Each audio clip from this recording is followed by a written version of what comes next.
지난 시간에 이어서 31번부터 풀이 시작하겠습니다. y의 x에 대한 회귀직선이 y hat은 3 더하기 x를 한다.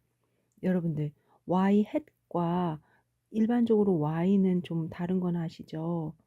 보통 자료들이 이렇게 있을 때 이 자료들을 확장해서 모집단이라고 하고 회귀직선을 찾는 게 우리가 말하는 y예요.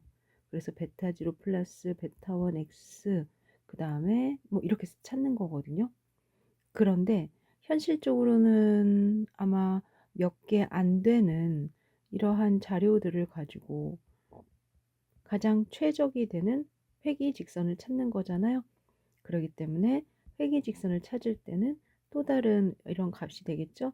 이 값을 y hat은 3 더하기 x 이렇게 쓴다라는 겁니다. y의 표준 편차가 5이고 그 말은 이 y가 갖고 있는 값들의 시작과 끝 안에 평균이 있을 것이고 그들의 표준 편차가 있을 거라고요. 또 x도 그들의 평균 안에 표준 편차가 있을 거예요. 그런데 이쪽은 5이고 이쪽은 3일 때 xy의 상관계수를 구해라. 사실은 제가 표현을 했지만 상관계수 자체가 r 그리고 x의 표준 편차, y의 표준 편차가 바로 기울기의 값이죠. 추정할 수 있는 값이죠. 그래서 역으로 난 r은 모르지만 x 3, y 5는 알아. 따라서 r은 5분의 3 이렇게 되는 거죠. 지금 어떻게 해서 그렇게 됐어요? 라는 이야기보다 먼저 이렇게 된 거야 라는 거를 받아들이는 연습을 하시고요. 또 이 과정이 어떻게 됐는지 알려면 최소 제곱해 라는 이제 뭐 편미분 아이디어가 필요한 거죠. 여하튼 이러한 식이 점점점 눈에 익숙해서 시험장에 들어가시기 전에 손으로 풀 수만 있으면 시험장에서 당황하지 않으실 겁니다. 크기가 10인 표본으로부터 얻은 회귀 방정식은 그럼 이거는 y hat인 거죠. 그리고 x의 표본 평균 분산 y의 표본 평균 표본 분산 xy 상관계수는 역시 똑같은 문제인데 아래에 루트 4분의 루트 9 3분의 9 그래서 3분의 4분의 2분의 2분의 3이죠. 그래서 역으로 3분의 2 0.2가 됩니다. 그 다음에 33번입니다. 이번에는 같은 문제인데 이제 조금 뭔가 말이 좀 길고 제품 수명이 이래요 라고 하는 것 뿐이고요. 상관계수 주고 0.6 그 다음에 x3 y4 그러기 때문에 0.8을 회귀의 기울기로 갖는다 라고 이야기할 수 있죠. 단선 회귀 모형에서 추정 회귀 직선 y hat은 알파 hat 더하기 베타 hat x. 교수님, 어떨 때는 AB고 어떨 때는 해시고 잘 모르겠어요. 원래는 y는 알파 플러스 베타 x를 찾고 싶겠죠. 간혹 베타0 플러스 베타1 x 이렇게 쓰는 데도 있어요. 오른쪽에 있네요. 그래서 조금 다양한데 중요한 건 이렇게 그리스 기호가 나오면 이건 뭐 회귀 이렇게 생각하시면 되고요. 그러다가 갑자기 y hat은 알파 hat, 베타 hat x 이렇게 나오거나 a 플러스 bx 이렇게 나오면 뭐라고 생각하면 된다? 얘는 추정 회귀 모형이구나. 그러니까 표본에서 얻은 값이구나. 이렇게 아시면 됩니다.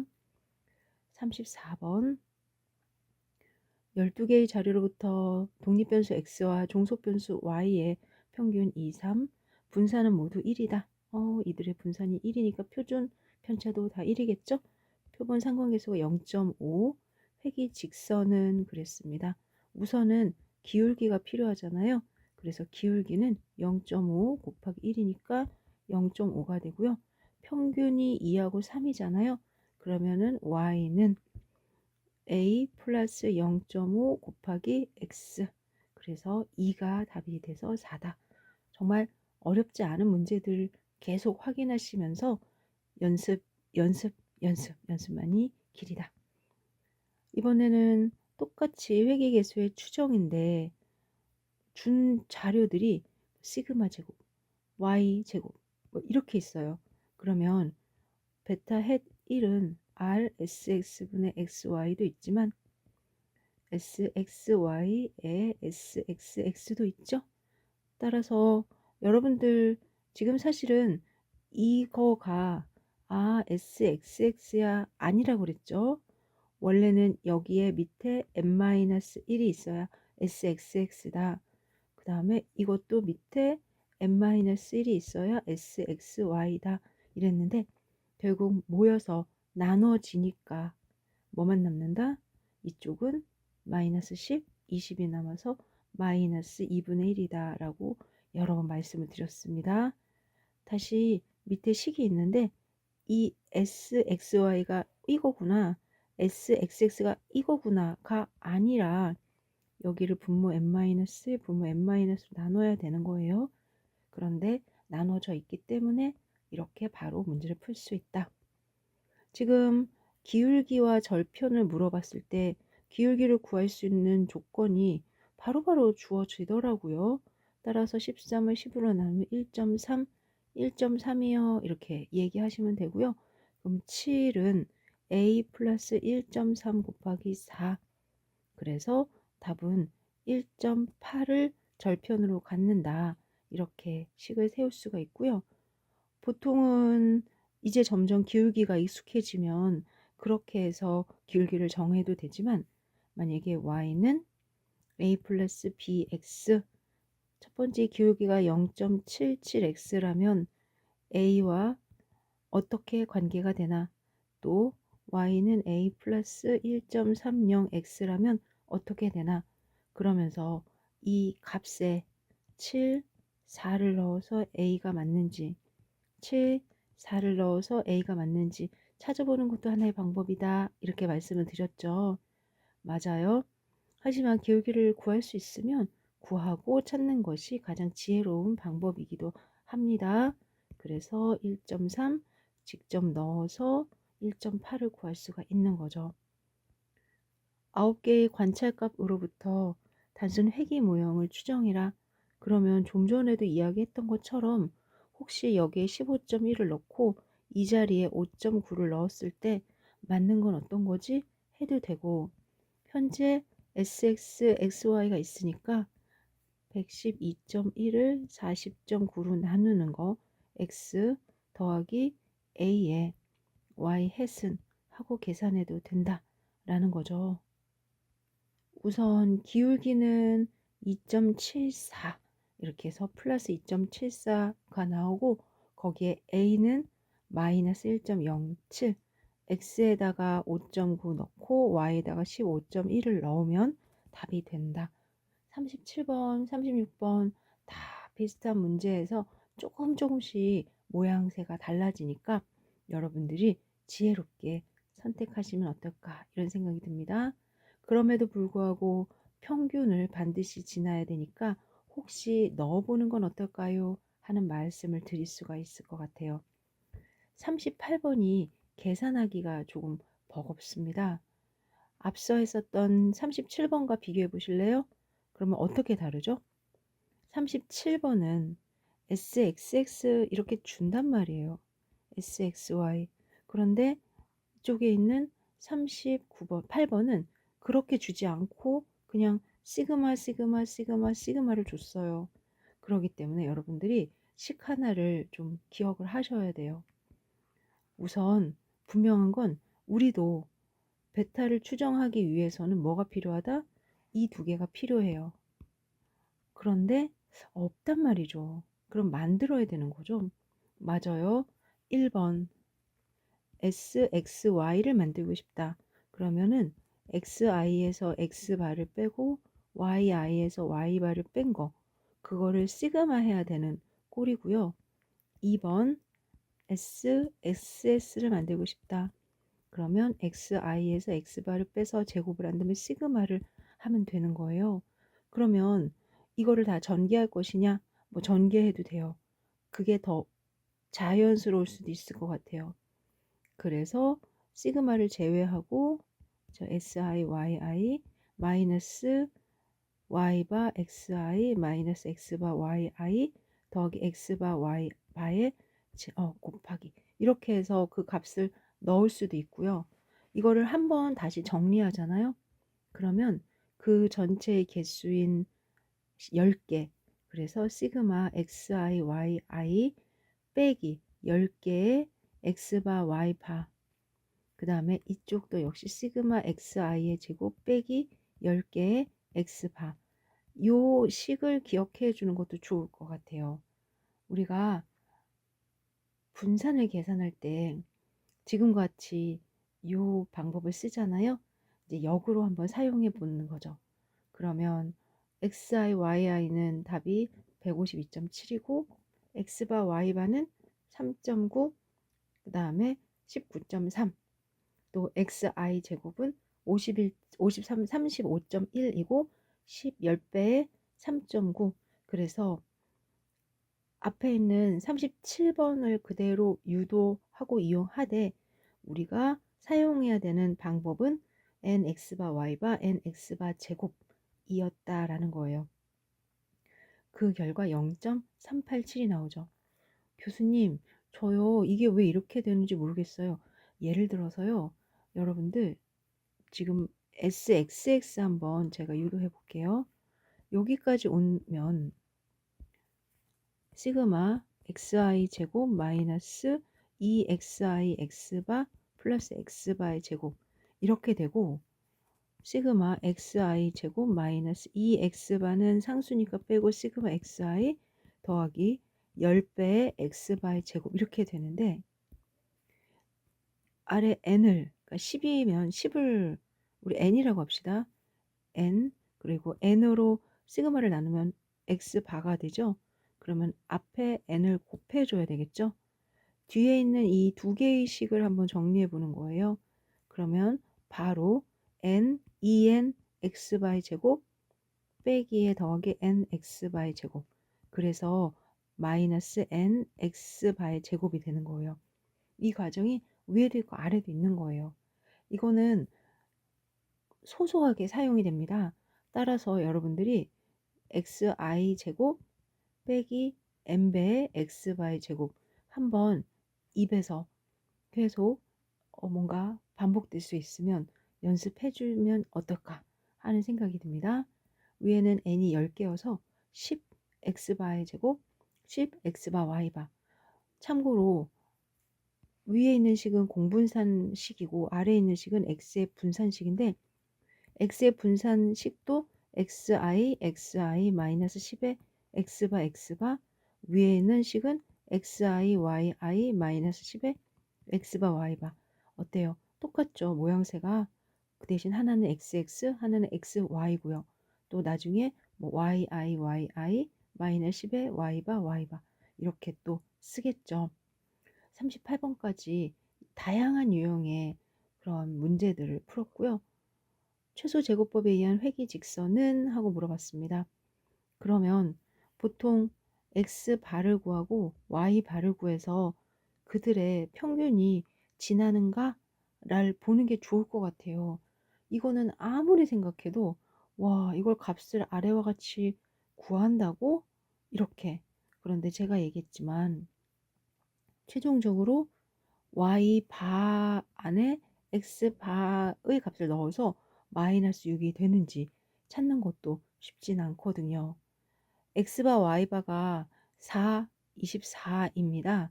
그러면 여기에 4를 넣어서 24가 되는 게 몇 개가 있는지 한번 확인해 보고 없다. 그러면 아 이게 맞겠다 라고 생각하면 어떨까 합니다. 우선 바로 24죠. 이렇게 하면 36이죠. 그러면 60에서 4를 빼는 거고 역시 60에서 답은 1번밖에 없다. 저라면 우선 기울기를 계산하기보다 지금과 같이 x바와 y바를 넣어서 이렇게 순서를 좀 잡아보는 시간을 가질 것 같아요. 그리고 나면은 계산이야 시간이 넉넉하면 못할 게 없죠. 그런데 그게 넉넉하고 안 하고의 문제가 아닌 것 같아요. 그래서 지금처럼 마지막 x바 y바를 지나는 것 먼저 확인해 봐라. 이렇게 얘기를 해 드리고 싶고요. 여기에는 x, y도 마찬가지일 것 같아요. 그래서 여러분들이 먼저 x바 y바를 넣어서 확인해 보는 연습이 어떨까요? 4와 4.8이 있다고 합니다. 그러면 4.8은 4, 4가니까 a 더하기 1.15 4 이제 이렇게 넣어 보라는 거죠. 1.15 이건 절편이니까 네네네. 그래서 여기에 0.2가 들어가는지 역으로 확인하면 되거나 또는 역 1.15에다가 기울기 0.2 곱하기 4를 했을 때 4.8이 되는지 보라라는 거죠. 하나하나 이것만 해도 시간이 많이 걸려요. 그랬을 때 1번이 나오는데 나머지는 안 된다라는 걸 금방 또 확인할 수가 있습니다. 여하튼 39번이나 40번 같은 문제는 한 시험에서 2번 나오지 않기를 진심으로 바라는 문제이지요. 41번 단순 회귀 인데 절편이 없다는 것은 y축과 만나는 거 없이 직선이 원점을 지나요 이런 거라고 생각하시면 돼요. 그리고 이때 최소 제곱법에 의해서라고 하면 보통 절편의 큰 특징은 그들이 기본적으로 중심으로 따지는 값이 x바 y바거든요. 그런데 저희는 0,0을 지나는 거니까 이제 그 x의 편차와 y의 편차를 기준을 어디로 잡는다? x-0, y-0 이렇게 잡으면 돼요. 주어진 문제도 그런 해석으로 여러분들이 보실 수가 있고요. 그러면서 하나하나 이거는 좀 값을 계산할 수도 있을 법한데 그래도 쉽지는 않을 거라는 거죠. 참고로 1,1, 2,2 그리고 3,2.5니까 사실은 완전히 그 직선은 될 수 없지만 그래도 어느 값들보다는 훨씬 좀 안정적으로 갈 수 있을 것 같아요.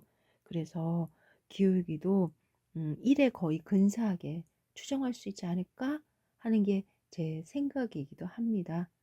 하지만 그래도 좀 아쉬워요. 그러면 x-0의 제곱을 시그마를 하는 거니까 x의 제곱을 다 더한 다음에 x와 y를 곱한 거를 또 다 서메이션에서 더하는 정도는 괜찮을 것 같아요.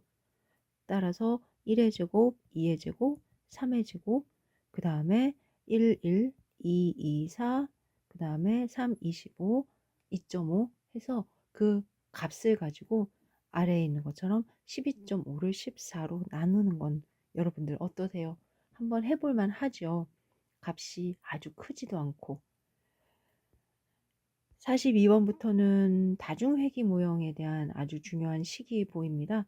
다중회귀, 중회귀 모형에서 y는 x 베타 플러스 입실론 이거를 이해하려면 여러분들이 다중회귀가 뭐냐, k의 독립분수를 갖는 게 뭐냐, y는 베타 0 플러스 베타 1 x1 베타 2 x2 베타 k xk 플러스 5, 6, 5차 이렇게 생각하면서 그들이 n개가 있다 이렇게 생각하는 거예요. 그래서 그들이 n개가 있다. n명에게 물어봤다. 이런 얘기죠. 모르는 궁금한 거는 x에서 k개였다.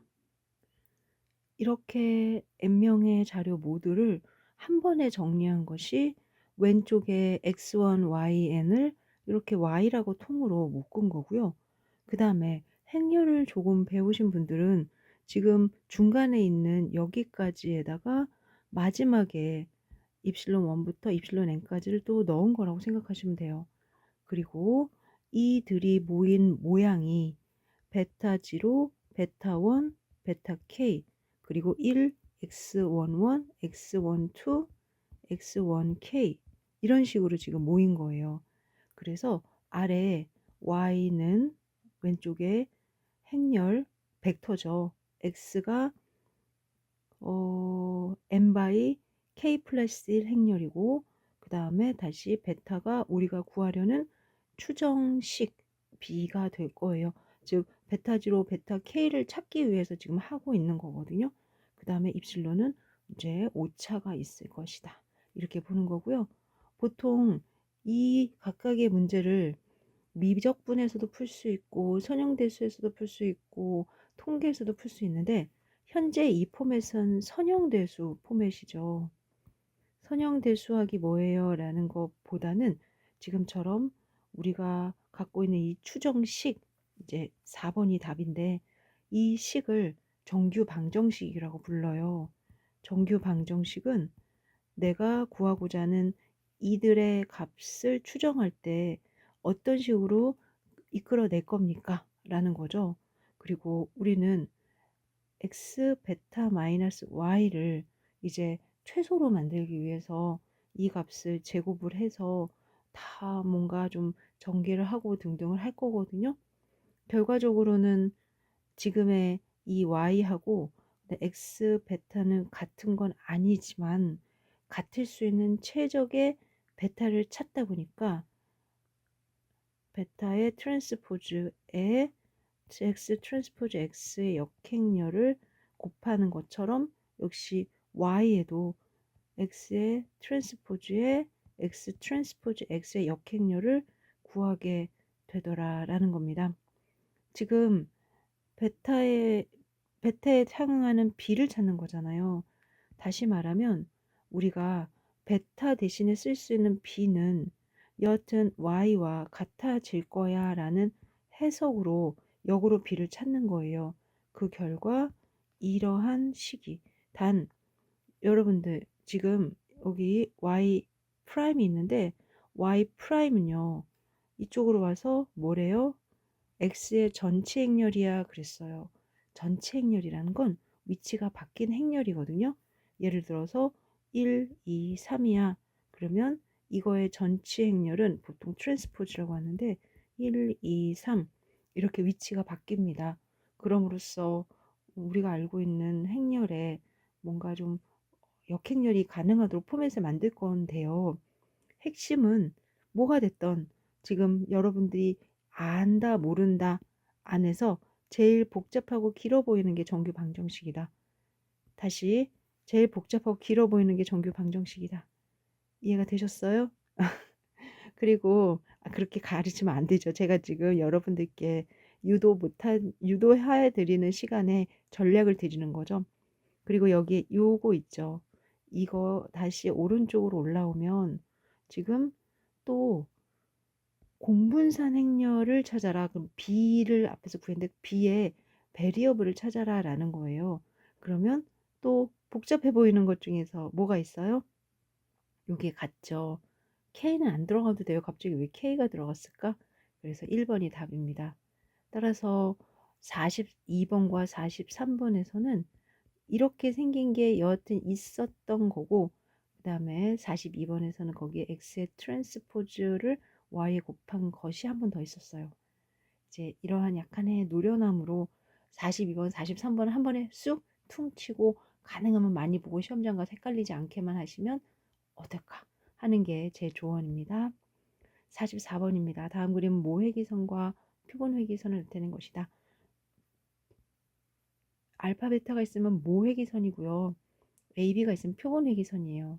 모회기선은 모든 값들을 아우르는 회기선이야 라는 뜻이에요.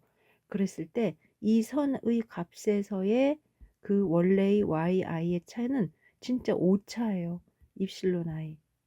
그런데 현실에서의 값을 가지고 y hat i를 만든 거잖아요. 그럴 때의 이 차는 잔차입니다. 그리고 현실에서는 잔차를 계산하죠.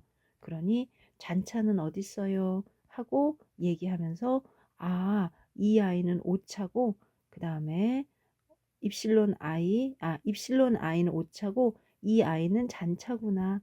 여기서도 역시 그리스 기호가 보이고 알파벳이 보이죠? 그래서 답은 A, 1번이 잔차다. 잔차는 관측값과 예측값의 차이예요. 관측값은 yi고요. 예측값은 모집 회기 표본으로 통해서 얻어지는 해시예요. 그렇기 때문에 잔차를 정의할 수가 있는 거고요. 또 아래쪽에 보니까 잔차는 이 i야 하면서 내가 예측하는 값과 관측한 값의 차이예요. 이렇게 얘기하고요. 사실상 현상을 분석할 때 모집단의 모든 자료를 측정하기보다 일부의 자료인 표본으로부터 회기식을 얻기 때문에 잔차를 기준으로 회기식에서 최적의 회기 개수를 추정하게 됩니다. 46번에서는 방금 이야기했던 잔차들의 특징이 뭘까요? 잔차는 회기 직선에서 내가 y, i를 가지면 이런 게 잔차거든요. ei. 따라서 뭔가 이 위에 이렇게 값들이 있으면 이제 하나하나 얻어지는 게 잔차다. 잘 구한 y 햇을 기준으로 위아래를 잘 맞췄으니까 잔차를 다 더하면 0이 되는 거. 그쵸? 그리고요. 사실 제가 직접 확인도 해봤지만 x랑 곱했을 때 시그마가 0이고 햇이랑 곱했을 때 시그마가 0입니다. 따라서 1번, 2번, 4번은 항상 맞는 값이고 3번은 글쎄요. 네, 잘 모르겠어요. 네, 저도 역시 해봤는데 아니더라고요. 그러면 저 헷갈려요. 맞아요. 저도 이럴 때 헷갈려서 생각했는데 여기에 x가 있잖아요. 그리고 여기는 햇이잖아요. 여기 y, i잖아요. 그리고 우리는 이 값에 대해서 다 더하면 0이다. 이렇게 되죠. 그럴 때 지금 이 값에 직접 영향을 주거나 그들의 메인이 되는 건 그 일직선상 위에 있는 y, x, i하고 y hat i예요. 그래서 이 두 가지만 기억해 주시면 좋을 것 같아요. 일직선상에 있는 거. 근데 y는 이쪽에 있어야 되는 거잖아요. 그들과 y를 곱한다. 하기야 y도 위에 있긴 하구나. 그럴 수 없겠다. 네. 저 혼자 아래 보니까 입실론 시그마 EI는 당연히 잔차는 합이 0이고요. 그걸 최소로 하는 게 최소 제곱법이기도 했어요. xi, ei의 시그마의 합도 0이고 햇과도 0이고 이 가중합으로 작용을 하더라고요. 같은 문제 또다시 잔차가 있어요. 어떤 게 좀 이상한가요? 시그마 0, ei, xi, ei, xy, hat ei, xei. 따라서 3번이 또 뭐지? 하는 생각이 들었네요. 이건 또 뭐지? x hat도 있나? 없습니다. 역시 앞에서 했던 내용을 다시 반복한 거고요. 이렇게 해서 잔차에 대한 이야기도 좀 해봤고요. 이제 48번부터는 자유도에 대한 이야기입니다. 자유도를 계산한다는 이야기는 위아래에 있는 이러한 회귀 분석에서의 분산 분석표를 계산한다는 이야기죠. 분산 분석표를 이해할 수 있으면 모든 것들이 조금 더 명확해지는데요. 이 분산 분석표는 회귀라는 단어가 있음을 기억하셔야 돼요. 그리고 자유도에 4가 획이 있다. 그러면은 구하려는 독립변수가 x1, x2, x3, x4 4개의 다중회귀 분석이구나 이렇게 보셔야 되고요. 이걸 통해서 20개의 자료가 있었구나. 그리고 보통 분산 분석이 하듯이 2개 더해서 밑에, 2개 더해서 밑에, 나누어서 오른쪽, 나누어서 오른쪽, 나누어서 18.36이 나왔고, 그리고 기준값이 4.12군요. 4.12보다 훨씬 크니까 H0를 기각한다. 뭐 이렇게 얘기할 것 같아요. 뭘 하는데 기각을 해요? 그러니까 충분히 차이가 있다. 이 자료를 가지고 내가 회귀 분석을 했는데 잘했다 라는 거예요. 잘했다 잘하지 않았다의 귀무가설이 뭔지 아세요? 그들의 기울기, 즉 1, 2, 3, 4에 맞는 베타 1, 베타 2, 베타 3, 베타 4가 0이 아니더라.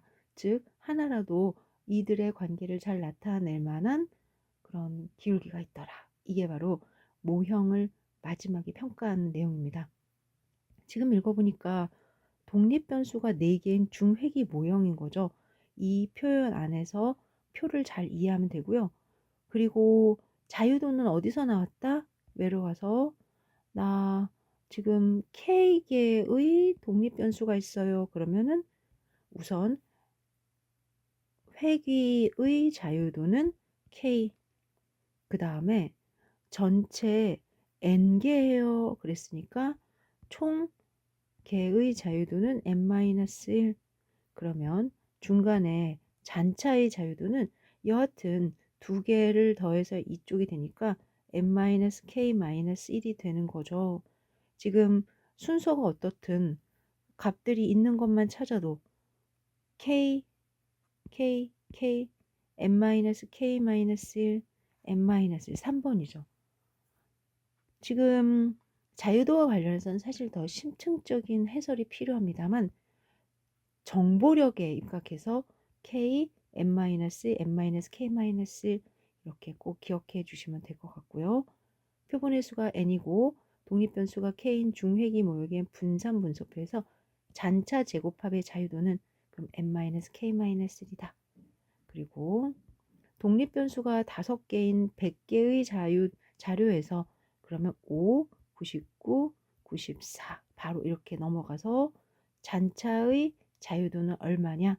그러면은 94다 하고 표시할 수가 있겠죠. 표를 잘 정리해 놨으니까 도움이 되셨으면 좋겠습니다. 그리고 분산분소표가 이렇게 나왔을 때 최종적으로는 어디까지 가야 된다? 이 값을 비교해서 이 값이라는 거 저 어디 표시했어요?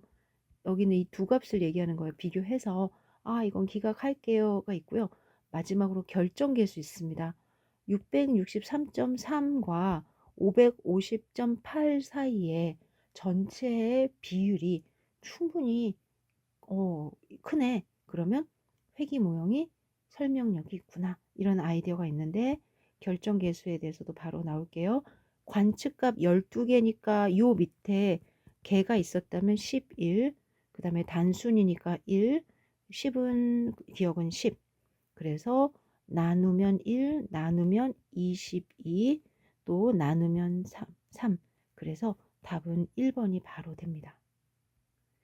이렇게 나오는 문제도 있지만 아래와 같이 또 계산을 해야 되는 문제도 있어요.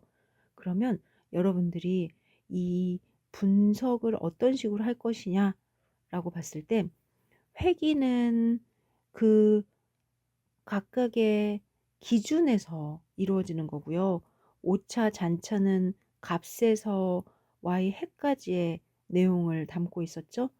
계속 동일한 내용이 들어가는데 이제는 표 위에다가 값을 놓는 거예요. 그러면 걔는 뭐다? 기준에서 원래의 y 값. 따라서 지금 기준에서 y까지 하나랑 y 햇에서 y 밖까지 하나가 있어요. 그러면 이 값이 회귀가 됩니다. 이 값이 잔차가 됩니다.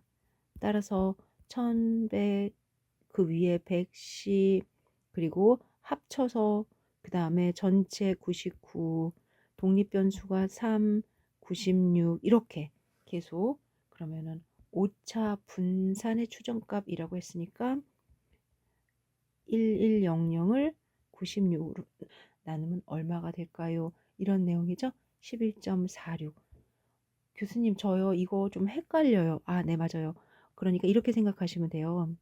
여기에 xi 번째 yi가 있는데 이렇게 직선이 지나면서 y hat i가 있고 그 기준으로 y 바를 만약에 계산한다면 이 y 바는 변하지 않는 거니까 이들의 이만큼의 오차 그 다음에 여기까지가 회귀 그리고 이제 전체 이들의 이만큼이 토탈 전체 네 이렇게 얘기하면 된다라는 거예요. 당연히 전체는 오차와 회귀의 합인데 그러면 이 값들을 그냥 썼느냐 그건 아니고요. 전체는 각각을 나눈 거잖아요. 전체를 오차와 회기로 나누었는데 식은 원래 제곱을 쓴 거예요. 이렇게 제곱을. 그러면 오차의 제곱 더하기 회기의 제곱 더하기 2배 오차 회기 이렇게 되잖아요. 근데 이 값이 0이 됩니다. 그 결과 전체의 제곱은 오차의 제곱 더하기 회기의 제곱이 된다. 이 아이디어를 이용해서 제곱 합이라는 그 흐름에 둘을 더해서 아래가 되는 거야 라고 얘기를 하고 있는 거예요. 자유도는 분산으로 우리가 이 상황을 계산해야 되겠다 해서 나누고 나누어서 평균 제곱합인 분산을 계산한 거죠. 제곱을 자유도로 나누는 게 다 분산이죠. 그리고 특히 오차, 잔차의 분산이 결국 그들의 차이가 어느 정도 나느냐라는 그 분산이에요. 추정 분산. 그래서 아래 보니까 오차 분산의 추정값 이렇게 얘기를 해서 시그마 제곱을 추정하는 내용이다. 이제 오른쪽에서도 같은 문제입니다. 앞서 분산을 추정한다고 했던 게 이 시그마 제곱을 얘기하는 거예요. 시그마 제곱을 알아야 오차항들이 어떻게 분포가 되어 있는지 정교하게 할 수 있고 분산이 작을수록 오차가 작다 이렇게 볼 수가 있는 거죠. 22개 그 다음에 잔차 제곱합을 구했더니 4천이었습니다. 그러면 이 4천에 그러면 지금 1개 21개 20 그럼 4천을 20으로 나누면 되는 거죠. 그 결과 200이 불편 추정량이 되었다. 이제 분산을 계산하는 것은 그 값들의 오차가 어느 정도로 안정감이 있느냐 뭐 이런 거랑 마찬가지이기 때문에 꼭 분산 시그마 제곱의 불편 추정 값을 구하게 되는 겁니다. 55번에서 역시 오차들의 분산 내용을 가르치고 있는데 지금 하나의 단순이니까 자유도 자체가 1, 그 다음에 전체가 n-1, 그럼 n-2로 나누는 거죠. 아무리 봐도 n-1로 나누는 게 2번 하나밖에 없어요. 아, 그래서 값은 쉽게 구하고 그들의 요 값은 바로 그 오차 제곱 합이다라는 걸 알 수가 있네요. 같은 문제가 이번에는 2개야 라고 됐어요. 그러면 n-3고 2개니까 n-3이죠. 역시 n-3으로 나눈 건 3번밖에 없어요. 같은 문제인데 이렇게도 나타내고 저렇게도 나타내서 여러분들의 그 이해력을 충분히 도우려고 노력하고 있습니다. N개의 자료에서 2개의 독립변수, 종속변수에 대해서 중회기 분석일 때 오차 분산의 불편 추정량은 결국 n-3으로 나누는 거예요 하고 여러분들이 선택을 하더라도 그 선택이 어렵지 않게 근데 교수님 이 아이의 제곱하고요 이거요 같은 거예요? 같잖아요. 여기에는 이 식이 우리가 알고 있는 이쪽 식이잖아요. 그래서 같은 거죠. 그러면은 이 입실론 i를 우리가 햇수로 바꿔서 이 아이로 바꾼 거잖아요. 결정 개수가 보통 갖고 있는 자료에 대한 정보력을 준다고 그랬죠? 결정 개수는 총 변동 안에서 회귀 변동이 얼마나 됩니까를 물어보는 거예요. 그래서 SST를 SSR의 입장에서 논의하는 건데 중간에 SSE가 있다면 둘을 더해서니까 SST분의 SSR이에요도 되고 1-SST분의 SSE에요도 돼요. 그런데 두 가지를 그냥 놓고 보면 쉬운 거를 쓰면 되는데 사실 전체에서 SSR이 얼만큼 차지해도 되지만 전체에서 SSE가 얼만큼 차지하지 않나요도 돼요. 그러니 이 두 가지 식이 모두 의미가 있고요. 이후에 수정 결정계수라는 걸 계산할 때는 후반 걸로 결정합니다. 1번 총 변동 중 회계식에 의해서 설명되어지는 변동의 비율이다. 오케이. 그 다음에 종속 변수에 미치는 영향이 적은 독립 변수가 추가가 되면 결정 개수는 점점 좋아집니다. 그러니까 처음에 계산하려고 했던 것이 이렇게 해서 x 하나였는데 조금 더 새로운 걸 추가한 거예요. 그 다음에 조금 더 새로운 걸 추가해요. 이렇게 점점 독립변수가 별로 영향을 주지 않는 거를 넣어도 결국 결정계수는 변합니다. 더 좋아집니다. 왜냐하면 y를 이렇게 지지할 수 있는 것이 생겼다라고 보는 거죠. 따라서 2번 틀렸고요. 모든 측정값들이 회귀직선상에 있으면 정확하게 오차가 없다는 얘기잖아요. 오차 또는 잔차가 없다는 얘기잖아요. 그렇게 되면 결정계수는 SST와 SSR이 같겠죠. 단순 회귀의 경우 독립변수와 종속변수의 표본 상관 계수의 제곱과 같아. 이건 외워주셔야 돼요. 그래서 R제곱인 결정계수는 R제곱과 같아요. 단 언제만? 단순일 때만. 다중일 때는 변합니다. 그래서 달라지고 조금 더 높아진다 라고 얘기를 했어요. 아래 R제곱은 독립변수수가 늘어나서 증가한다.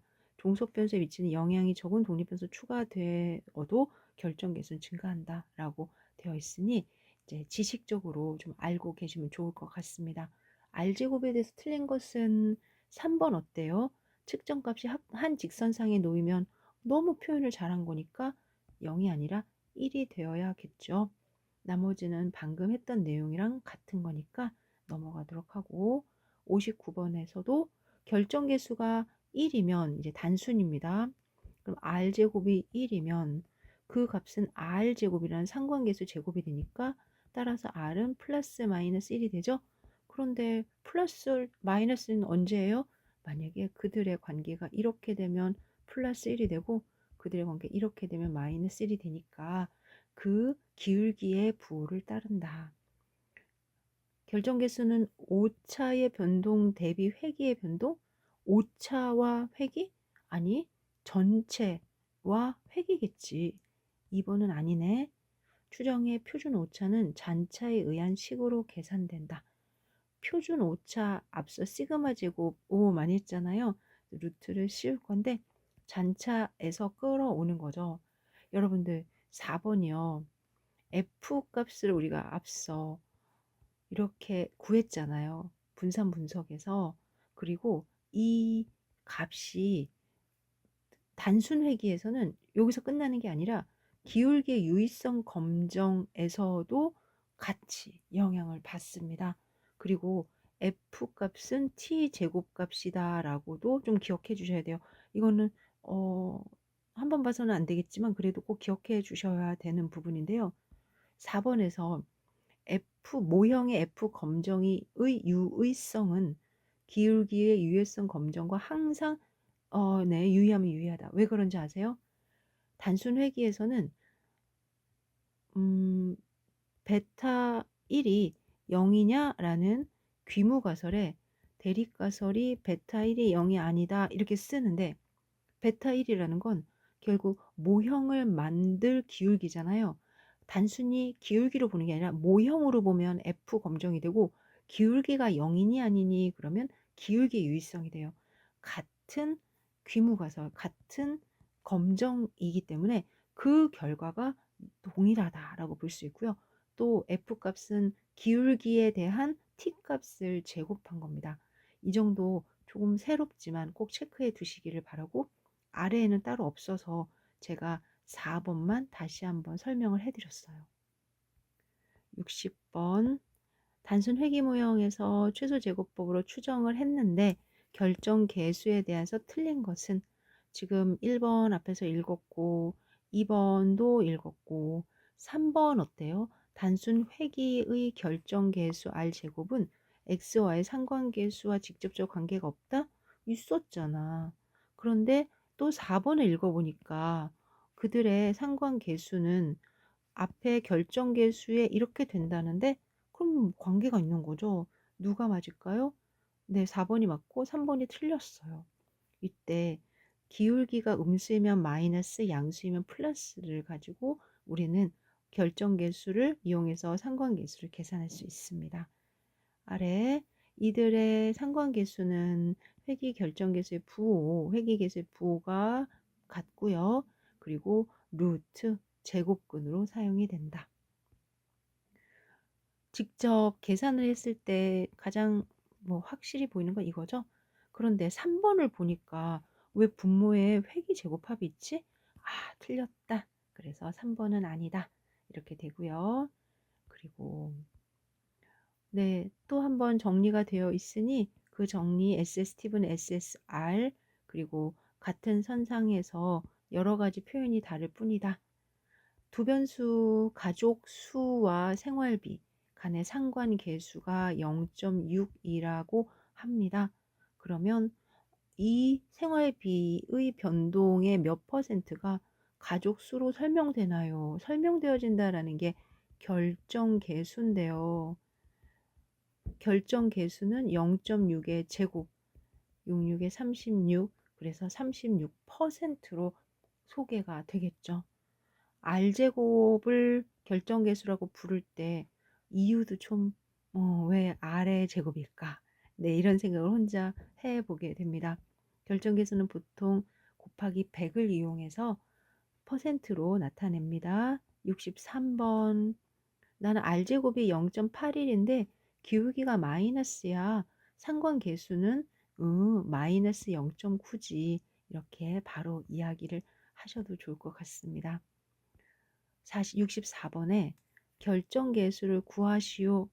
결정계수는 두 개의 값이 필요하다고 그랬죠? 그래서 직접 나누어서 0.82, 그 다음에 65번.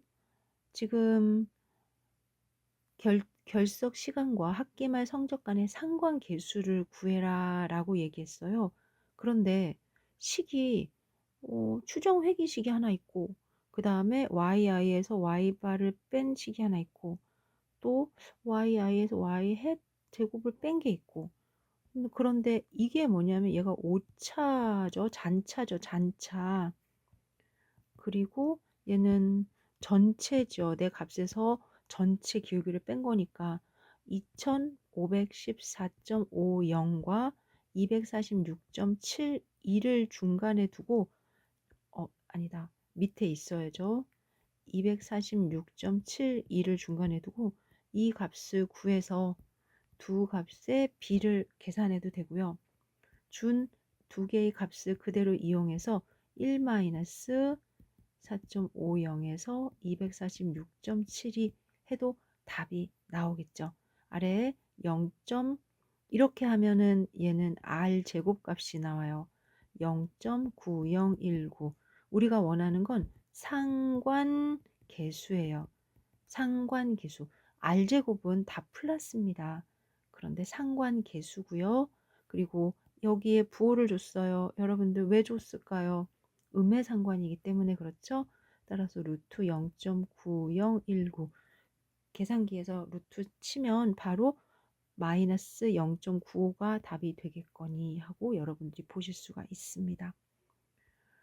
표를 채우는 문제예요. 그러면 우선 전체 개수가 10개구나. 자유도 9고 현재 결석한 시간 x의 통계값 y니까 자유도는 여기는 1이구나. 넌 8이야. 9.9고 33을 8로 나누는 거야. 그래서 9.9를 33 나누기 8이니까 저는 9.9 곱하기 33, 8 이렇게 계산한다고 했죠. 그리고 9.9가 42.9 안에서 얼마나 차지할까요? 라는 거예요. 하나하나 다 짝을 지어 봐야 되겠죠. 기억, 니은, 리을, 미음, 디귿, 시옷. 그런데 시옷번에서 0.7은 아니에요. 얘는 0.23이거든요. 어허, 이렇게 문제를 꼼꼼하게 풀어야 되는 거는 에너지도 많이 들고 조금 조심스럽긴 합니다만 그래도 연습용으로는 아주 좋습니다. 67번입니다. 설명계수, 반응계수 XY에 대해서 결정계수는 결정계수를 구하려면 제곱합을 계산하거나 상관계수를 계산해야 되는데 이 문제는 상관계수를 계산해서 그거를 제곱해서 결정계수를 계산하라 이런 문제인가? 저는 67번을 도대체 답은 썼지만 권장할 수가 없습니다. 그리고요.